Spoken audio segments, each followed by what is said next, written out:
Hello student, कैसे हो आप सब। आई होप कि आप सब ठीक होंगे। और आज आपको मैं भाग 3 संविधान का भाग 3 पढ़ाऊंगा, जो कि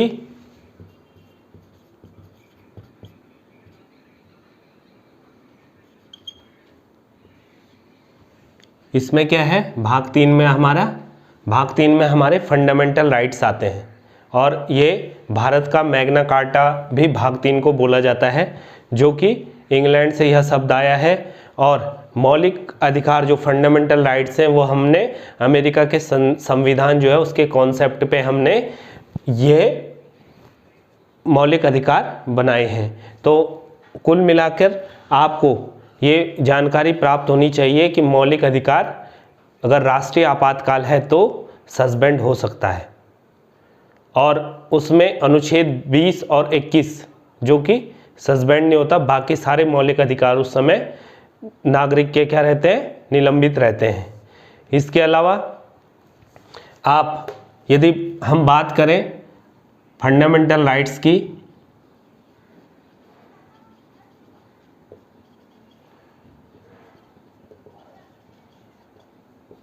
तो मैंने आपको बताया है कि यह बच्चों आर्टिकल 12 से लेकर 35 तक फंडामेंटल राइट्स हैं हमारे। तो आर्टिकल 12 में क्या है, आर्टिकल 12 में है जो परिभाषा है भाग 3 में फंडामेंटल राइट्स की, वो परिभाषा किस तरह फंडामेंटल राइट्स पे होगी राज्य की, वो बताया जाता है। तो इसमें क्या है, राज्य की परिभाषा। राज्य क्या है, राज्य किसे कहेंगे, तो संविधान में क्या है, ऐसा नहीं कि राज्य वो वाली राज्य की बात हो रही कि जो हमारे राज्य है, नहीं। राज्य का परिभाषा क्या है भाग 3 में। तो भाग 3 क्या है, मौलिक अधिकार है भाग 3 में।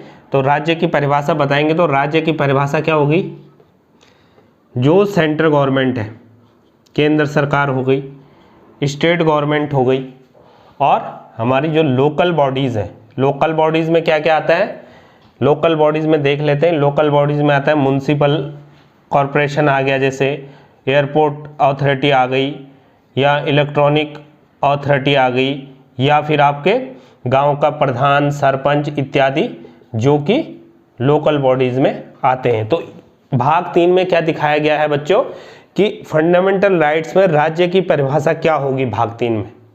और मैंने आपको पहले बताया है कि यह भारत का मैग्ना कार्टा नाम से भी भाग 3 को जाना जाता है।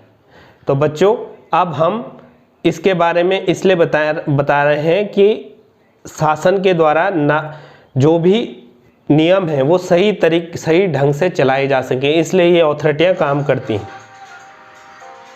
यदि हम इसमें देखें तो सबसे पहले यदि एयरपोर्ट अथॉरिटी को देखें तो उसमें कभी भी किसी भी मकान को फर्स्ट फ्लोर सेकंड फ्लोर नहीं बनाया जाता। जो एयरपोर्ट के नज़दीक मकान रहते हैं, कुछ डिस्टेंस होता है उसका। उसी तरह जैसे इलेक्ट्रॉनिक वाले हैं, ये विद्युत विभाग वाले, उनके बिजली के बिल या चोरी की बिजली हम ले नहीं सकते। तो समाज को सही ढंग से शासन के काम में दखलंदाजी ना करें मौलिक अधिकार या हर कोई नागरिक, इसलिए इनके लिए भी थोड़े नियम और कानून बनाए गए हैं। तो ये आर्टिकल 12 में मैंने राज्य की परिभाषा बताई। अब मैं आपको आर्टिकल 13 के बारे में बताऊंगा। आर्टिकल 13 क्या है, आर्टिकल 13 है अल्पीकरण।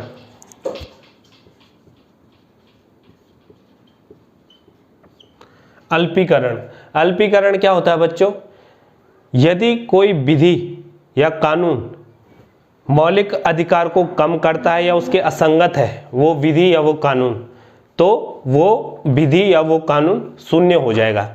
कहने का मतलब है कि वो विधि व कानून लागू नहीं होगी जिसमें कि मौलिक अधिकार को कम करने की कोशिश की जा रही है। तो ये हो गया अल्पीकरण या असंगत।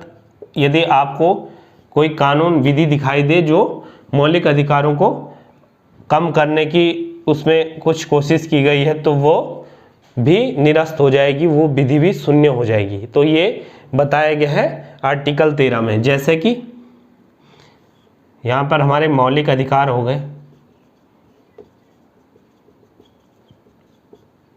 और यहाँ पर जो पहले यानी जब से संविधान लागू उससे पहले जो कानून है वो उसी रूप में चलते रहेंगे। जैसे 1860 का क्या है, आईपीसी है, वो चलता रहेगा।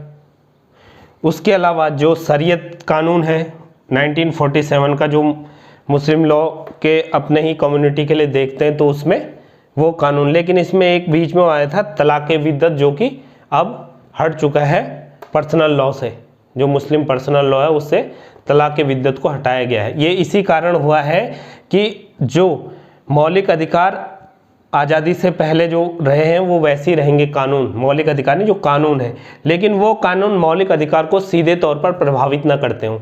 तो तलाक़े विद्दत क्या करता है, प्रभावित करता है महिलाओं का जो जेंडर लिंगाभेद है उसको प्रभावित कर रहा था, तो इसलिए ये हटा दिया गया है संसद द्वारा और सुप्रीम कोर्ट द्वारा। और पोस्ट में भी यह बताया गया है मौलिक अधिकारों के बारे में, पोस्ट जो बाद में भी ऐसे कोई कानून नहीं बनेंगे जो मौलिक अधिकार को सीधे तौर पर प्रभावित करता हो। तो ये हमारा आर्टिकल 13, अनुच्छेद 13 के बारे में मैंने आपको बताया। अब आर्टिकल 14 टू आर्टिकल 18 बच्चों, वो है राइट टू इक्वालिटी।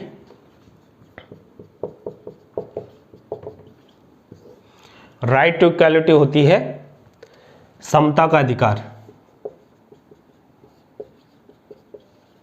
क्या होती है बच्चों, समता का अधिकार।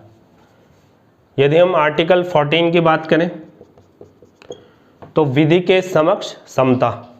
आर्टिकल 40 में क्या है, विधि या कानून के समक्ष समता या समानता। कोई भी नागरिक कानून के सामने समान है। पूरे जो कानूनी प्रोसीजर हैं वो सब नागरिकों के लिए भारतीय संविधान में समान रखे गए हैं। इसमें एक अपवाद है, अनुच्छेद 361।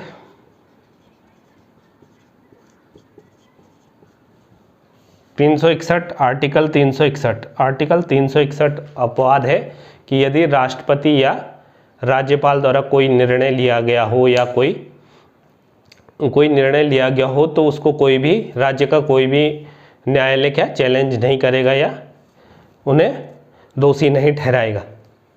ये इसमें अपवाद है। और अब चलते हैं हम आर्टिकल 15 की ओर।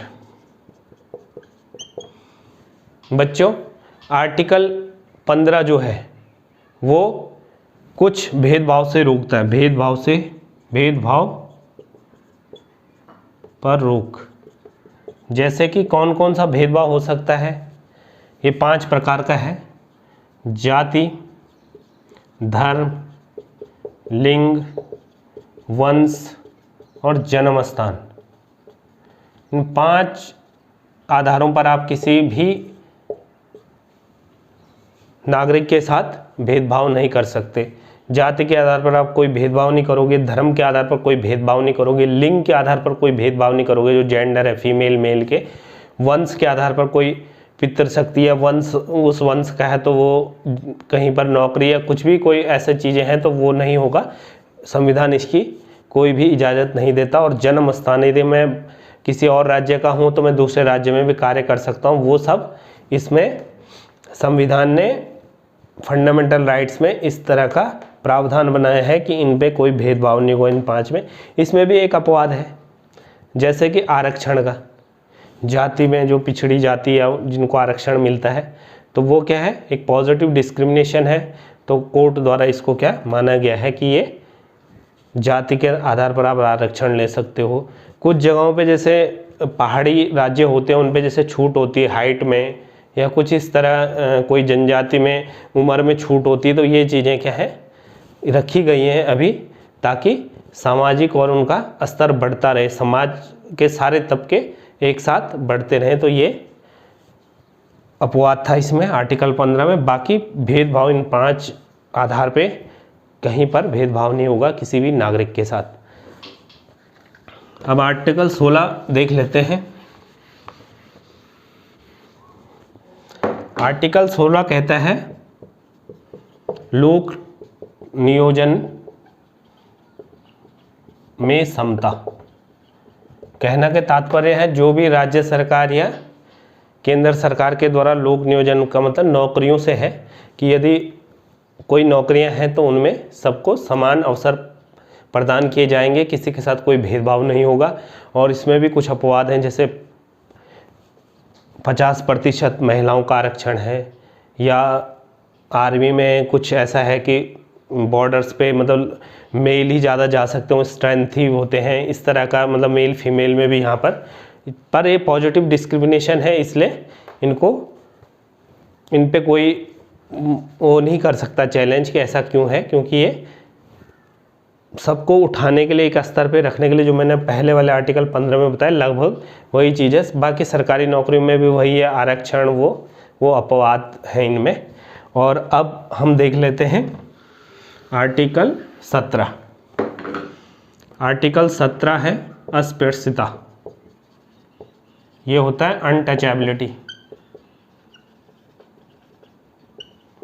अनटचेबिलिटी क्या है? ये 1955 के बाद और 1990 में 2 कानून बनाए गए जो ये किसी जाति या मजहब, जो जाति के लोग हैं विशेष, उनके साथ कोई भी इस तरह का भेदभाव नहीं किया जाएगा। ये एक संदर्भ भी आता है डॉक्टर भीमराव अम्बेडकर का, तो वो भी उस वजह से भी ये ज़्यादा रखा जाता है कि शायद आने वाले समय में भी जब तक ये पूरा कम नहीं होता तो इसमें भी दंड का प्रावधान है। अगर आपने किसी इस तरह से भेदभाव कर दिया, जैसे हम पहले भी देखा होगा ग्रामीण क्षेत्रों में किसी को नीचे बिठाकर अलग से खाना देना, ये सब क्या है, छुआछूत वाला जो है उसको समाप्त कर दिया गया और उसे दंड या कानून के अधीन उसे दंडात्मक माना गया है। तो आने वाले समय में क्या होगा कि यदि कोई इस तरह इस अपराध में अगर कोई दोषी पाया जाता है तो उसको, अगर यदि वो सांसद है या विधायक है तो वो भी क्या है, अयोग्य घोषित किया जाएगा, या जब भी वो चुनाव लड़ेगा उस पर इस तरह का कुछ ऐसा दोषी माने जाते हैं तो वो अयोग्य घोषित हो जाएंगे। बहुत बड़ा एक अपराध की श्रेणी में रखा हुआ है। इन्हीं में ये हरिजन कानून वो सब इन्हीं इसी आर्टिकल में आते हैं जो आर्टिकल 17 है। इसके अलावा आप किसी भी सार्वजनिक स्थलों में, पूजा स्थलों में या सिनेमा घरों में भी किसी पे ऐसे विशेष रोक नहीं लगा सकते कि वो किसी विशेष जाति से या निम्न जाति से, इस तरह का कोई अस्पृश्यता वाला कानून इसमें अब दंडित कर दिया गया है, प्रावधान कर दिया गया है। इसके अलावा अगर अनटचेबिलिटी की बात करें तो रोग की अलग बात है। जैसे बीच में कोविड हुआ था तो वो जो डिस्टेंस बना के रखना वो उसमें हो सकता है। उसका तो एक वो होता है कि हाँ ये रोग फैलने वाले हैं। जैसे पहले ट्यूबरक्लोसिस था, ये टीबी थी, तो ये 6 रोग वो फैलने पर बात अगर किसी व्यक्ति विशेष की या नागरिक या जाति की होती तो उसमें वो दंडनीय अपराध है। अब मैं आपको आज का ये मैं आखिरी इस आर्टिकल को पूरा कर रहा हूँ। आर्टिकल